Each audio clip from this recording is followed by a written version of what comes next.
Allahumma sholli ala sayyidina Muhammadin bihi. Assalamualaikum warahmatullahi wabarakatuh. Selamat dan berjumpa kembali bersama saya Tengku Zulfikar Bantayan, admin daripada channel YouTube Zulfikar Tengku. Pada hari ini kita akan membicarakan sesuatu yang sedang viral sekarang ini, yaitu masalah azan.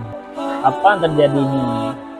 Yaitu pada hari ini kita akan membacakan kisah permulaan azan yang tercantum dalam kitab Nurul Yaqin.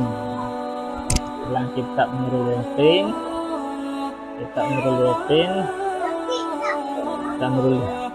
di dalam kitab Nurul Yaqin pada fi Siratil Sayyidil Mursalin karangan marhum Syekh Muhammad Al-Hadri Bek, yang mana permulaan azan sebagai berikut, yaitu Allah Subhanahu wa taala telah mewajibkan atas kaum muslimin ibadah salat supaya mereka selalu dalam keadaan ingat akan Allah yang Maha Tinggi.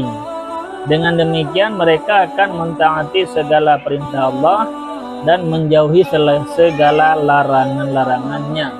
Allah Subhanahu wa taala berfirman, Inna salata, bismillahirrahmanirrahim, Inna salata tanha 'anil fahsya'i wal munkar, yang artinya sesungguhnya salat itu mencegah dari perbuatan-perbuatan keji dan mungkar. Quran surat Al-Ankabut ayat 45.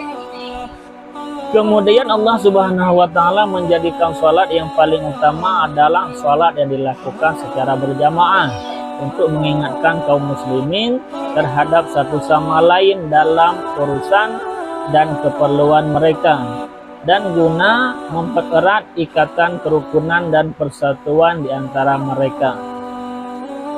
Bila waktu salat telah tiba, sangat diperlukan adanya perbuatan yang menyadarkan orang-orang yang lalai dan mengingatkan orang-orang yang lupa, sehingga berjamaah akan bersifat sangat umum. Rasulullah Shallallahu Alaihi Wasallam bermusyawarah dengan para sahabat untuk memilih pekerjaan yang lebih utama guna mewujudkan tujuan tersebut. Sebagian dari para sahabat ada yang mengatakan bahwa sebaiknya mereka memancangkan bendera bila mana waktu salat tiba. Mereka menolak usulan tersebut, mengingat pekerjaan itu tidak mengingatkan orang yang sedang tidur ataupun orang yang lalai. Sebahagian sahabat yang lain mengusulkan agar menyalakan api di tempat yang tinggi. Usulan ini pun ditolak oleh mereka. Sebagian lainnya mengusulkan agar dibunyikan trompet. Hal ini sama dengan apa yang biasa dilakukan oleh orang-orang Yahudi sebagai panggilan untuk melakukan misa mereka. Rasulullah Shallallahu Alaihi Wasallam tidak menyukai cara tersebut, sebab dia sangat tidak suka meniru perbuatan orang-orang Yahudi dalam hal apapun.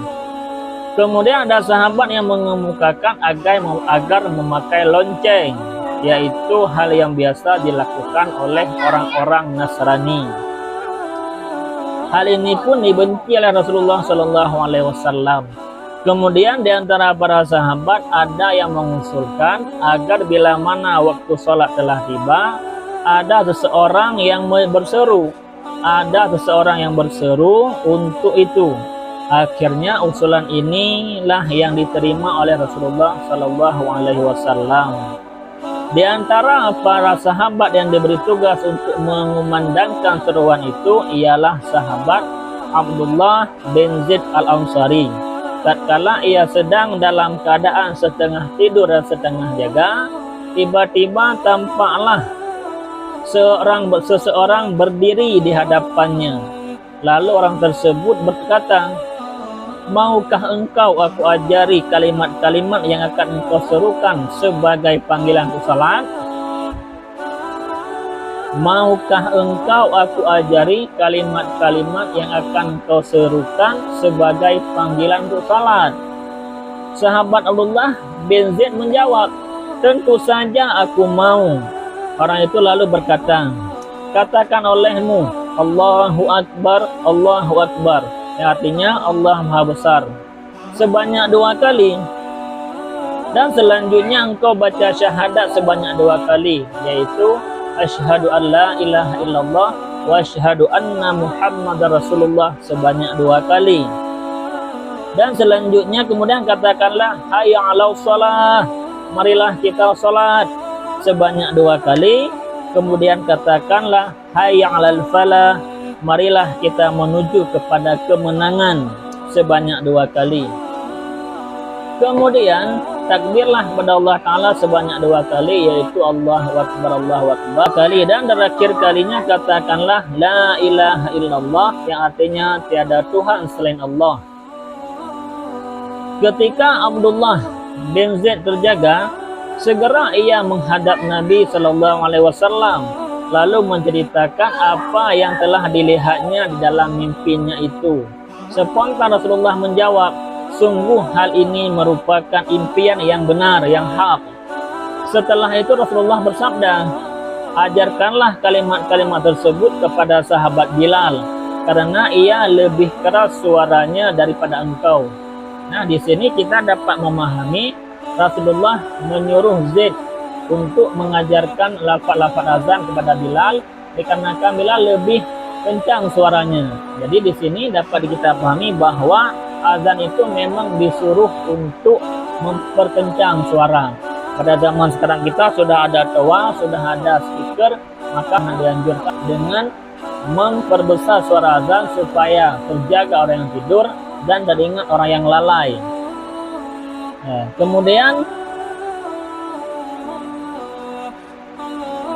ketika sahabat Bilal sedang menyerukan panggilan tersebut, tiba-tiba datanglah sahabat Umar seraya menyingkingkan kainnya lalu berkata, demi Allah, hai Rasulullah, sungguh aku telah memimpikan hal yang serupa. Bila melakukan azan untuk salat subuh, sesudah kalimat hayya 'alas shalah, bila melakukan azan untuk salat subuh, sesudah kalimat hayya 'alal falah, Bilal menambahkan kalimat as-salatu khairum minan naum, salat itu lebih baik daripada tidur. Kemudian Rasulullah mengakui kebenaran hal tersebut. Rasulullah selalu memerintahkan sahabat Bilal pada setiap fajar Ramadan agar menyerukan azan 2 kali. Yang pertama untuk membangunkan orang-orang guna untuk melakukan sahur, yang kedua untuk melakukan sholat subuh. Adapun azan untuk sholat Jumat pada permulaannya diserukan bila mana khatib duduk di mimbar. Hal ini berlaku sejak zaman Rasulullah SAW hingga zaman Khalifah Abu Bakar dan Khalifah Umar. Akan tetapi pada masa pemerintahan Khalifah Utsman bin Affan dan ketika orang-orang Islam semakin bertambah banyak, ia menambahkan seruan lainnya yang dilakukan di atas Az-Zawra. Demikianlah menurut hadis yang diriwayatkan oleh Imam Al-Bukhari. Tatkala Hisham bin Abdul Malik memegang tampuk pemerintahan, seruan ditambahkan oleh Khalifah Utsman bin Affan yang dilakukan Az-Zawra dijadikannya di atas menara. Selanjutnya azan yang tadinya diserukan di atas menara, yaitu azan diserukan sewaktu imam menaiki mimbar sebagaimana pada zaman Rasulullah, kini dilakukan di hadapan imam. Dengan demikian berarti azan dalam masjid yang dilakukan di hadapan khatib merupakan bid'ah yang dibuat oleh Hisham ibnu Malik. Seruan ini tidak ada artinya karena maksudnya untuk panggilan melakukan sholat. Sedangkan orang-orang yang berada di dalam masjid tidak memerlukan seruan ini karena mereka telah berada di tempat yang diminta. Orang-orang yang berada di luar masjid tidak dapat mendengar karena seruan ini dilakukan dalam masjid. Demikianlah menurut keterangan yang dikemukakan oleh Syekh Muhammad Ibn Hajj dalam kitab Al-Madkhal. Al-Hafidh Ibnu Hajar dalam kitab Fathul Bari Al-Hafidz Ibnu Hajar Al-Asqalani dalam kitab Fathul Bari mengatakan bahwa hal yang dilakukan oleh orang-orang sebelum salat Jumat, yaitu seruan untuk salat Jumat dan berupa zikir dan membaca salawat kepada Nabi Sallallahu Alaihi Wasallam, hanya terdapat di beberapa negeri saja, tidak semua negeri Islam. Dalam hal ini lebih baik ittiba kepada ulama salafus salih. Demikianlah menurut keterangan yang dikemukakan oleh Ibnu Hajar dalam kitab Fathul Bari. Dari keterangan itu dapat disimpulkan bahwa sunnah Rasulullah SAW dalam masalah azan salat Jumat ialah bahwa bila mana imam telah duduk di atas mimbar, muazin menyerukan azan di atas menara. Apabila khutbah telah selesai, barulah iqamah untuk salat diserukan. Selain itu semuanya merupakan bid'ah hasanah yang diadakan oleh Utsman bin Affan. Iqamah. Kemudian pada masa sekarang ini kita melakukan 2 kali azan berdasarkan sunnah yang dilaksanakan, yang diadakan oleh Utsman bin Affan. Karena sesuai dengan hadis Nabi, "Fama ya'is minkum fasayara ikhtilafan katsiran, fa'alaikum bisunnati wa sunnati khulafa'ir rasyidina al-mahdiyina wa 'addu 'alaiha bin nawajid." Maka siapa saja yang panjang umurnya hidup di akhir masa, maka dia itu akan melihat ikhtilaf yang berbagai macam banyak, yang sangat banyak. Maka lazimkan olehmu berpegang teguhlah kamu di atas sunnahku dan juga sunnah khulafa'ir rasyidin yang pandai-pandai mereka, yang terpetunjuk oleh mereka, dan gigitlah kamu di atasnya sunnah dengan gerahammu. Maka kita azan sekarang ini 2 kali, yaitu mengikuti sunnah para sahabat Nabi, yaitu khulafa'ur rasyidin. Iqamah adalah seruan yang untuk mendirikan sholat dalam masjid. Sehubungan dengan masalah ini, riwayat-riwayat hadis mengenai nasnya berbeda-beda. Menurut Imam Muhammad bin Idris Syafi'i, iqamah diucapkan 1 kali, kecuali kalimat qad qamatis shalah, yaitu salat dah didirikan. Kalimat ini diucapkan secara genap, itu 2 kali. Menurut Imam Malik bin Anas, Imam Malik, kalimatnya hanya diucapkan ganjil 1 kali. Akan tetapi menurut Imam Abu Hanifah, semua kalimat iqamah dibaca 2 kali sama seperti azan. Jadi hanya sekianlah dapat disimpulkan, berarti bahwa azan ini memang disuruh oleh Rasulullah untuk memperbesar suara azan supaya jaga orang yang tidur dan teringat orang yang lalai. Maka sekarang ini kita bisa memperbesar suara azan dengan memakai toa, speaker, dan berbagai macam alat. Hanya sekian yang dapat kami sampaikan. Semoga bermanfaat, dan jangan lupa subscribe, like, dan bagikan kepada saudara-saudara kita. Sekian, mohon maaf. Hanya sekian dan demikian. Mohon maaf di atas segala kesalahan. Terima kasih atas waktunya. Assalamualaikum warahmatullahi wabarakatuh.